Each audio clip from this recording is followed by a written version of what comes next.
Curious George goes to the hospital in collaboration with the Children's Hospital Medical Center in Boston.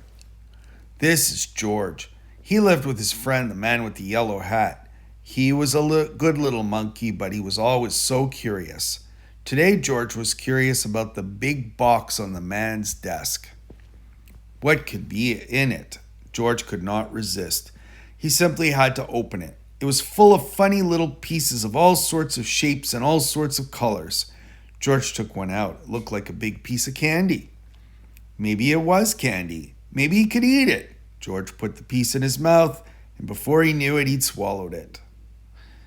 A while later, the man with the yellow hat came home. "Why, George," he said, "I see you've already opened the box with the jigsaw puzzle. It was supposed to be a surprise for you. Well, let's get to work on it." Finally, the puzzle was finished. Well, almost finished. One piece was missing. The man looked for it everywhere, but he couldn't find it. "That is strange," he said. "It's a brand new puzzle." "Well, it cannot be helped. Maybe we'll find it in the morning. Let's go to bed now, George." The next morning, George did not feel well. He had a tummy ache and did not want to eat his breakfast. The man was worried. He went to the telephone and called Dr. Baker. "I'll be over as soon as I can," said the doctor. First, Dr. Baker looked down George's throat and felt his tummy. Then he took out his stethoscope and listened. "I'm not sure what's wrong," he said. "You'd better take George to the hospital and have an x-ray taken. I'll call them and let them know you're coming." "Don't worry, George," said the man when they were driving to the hospital. "You've been there before, when you broke your leg. Remember how nice the doctors and nurses were?" George held his big rubber ball tight as they walked up the hospital steps. A nurse took them down a long hallway to a room where she gave George something to drink that looked white and tasted sweet. "It is called barium," the nurse explained. "It helps the doctors find out what's wrong with you, George." In the next room stood a big table, and a doctor was just putting on a heavy apron. Then he gave the man one just like it. George was curious. Would he get one too? Nope, he did not. "You get on that table, George," the doctor said. "I'm going to take some x-ray pictures of your insides." He pushed a button and there was a funny noise. "There.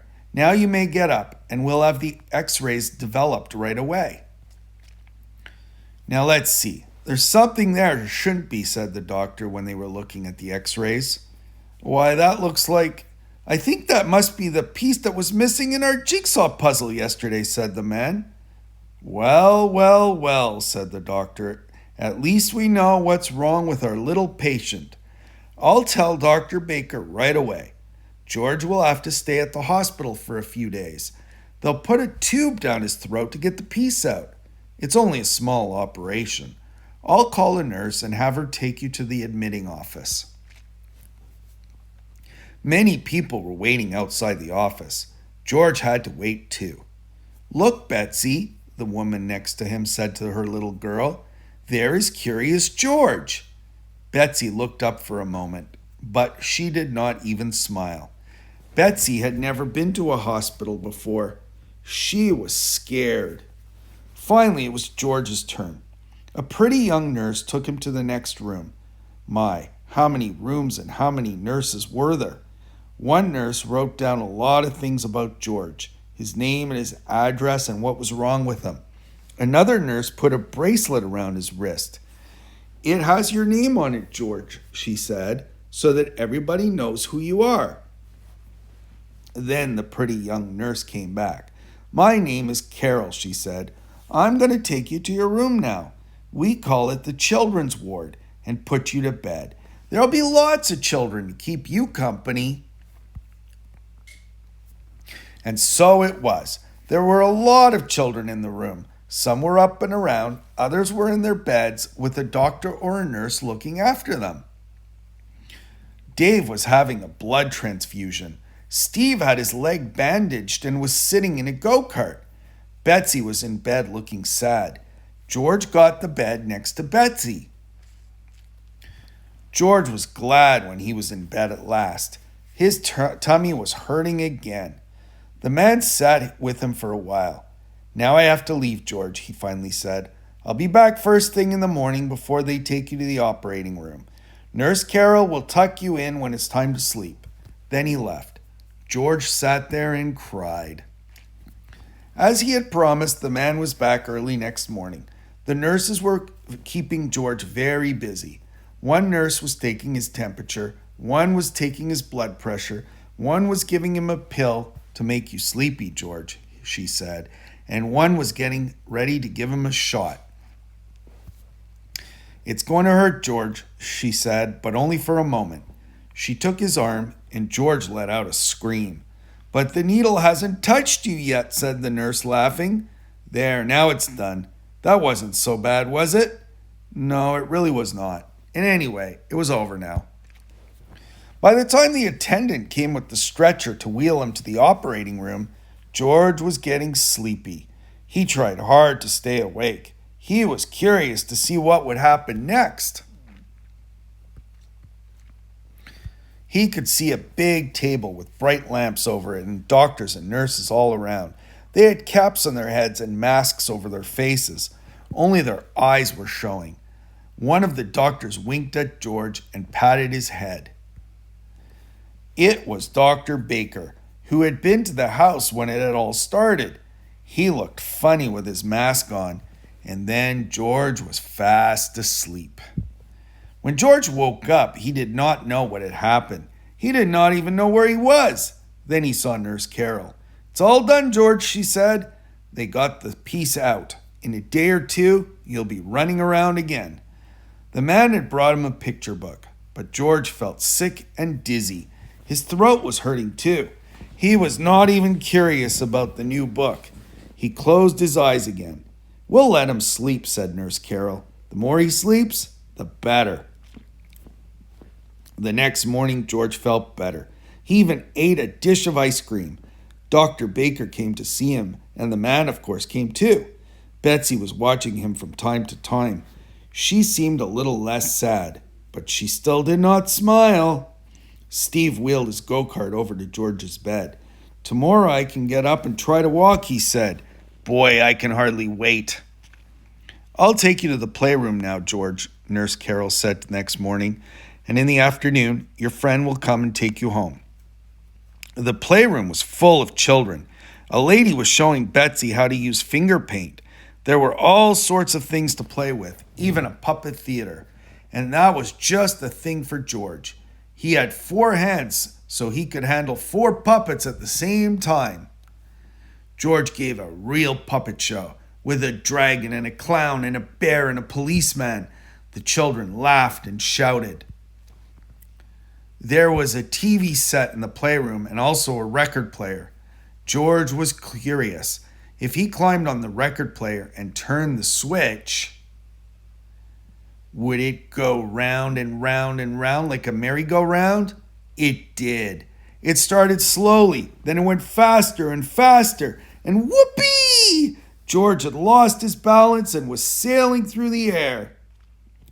Luckily, George landed on a soft cushion. The children cheered, and Betsy smiled again. George was so funny. But then the play lady picked George up. "That's enough for now," she said. "You'd better take a nap before lunch. We have a big day ahead of us. The mayor is coming to visit the hospital today. And later on, you'll be going home, George." When George woke up, Steve was just taking his first steps. A nurse was helping him and the children were watching. The go-kart was standing there empty. George was curious. He looked at it. Then he climbed into it. Then he grabbed the wheels. And then, while nobody was looking, he wheeled the go-kart right out of the room. George could make the go-kart go very fast. This was fun. Down the hall he went. By now, the nurse had noticed that he was gone and came running after him. "George! George!" she shouted. But George was too excited to listen. He wheeled around the corner and down the ramp to the floor below, where some men were very busy pushing lunch carts, and a lot of doctors and nurses were showing the mayor around. George tried to stop, but it was too late. Wham! The go-kart landed right in the middle of everything. Lunch carts tumbled. Spinach and scrambled eggs and strawberry jam were all over the floor. People fell over each other, and George was thrown out of the go-kart and landed right in the mayor's arms.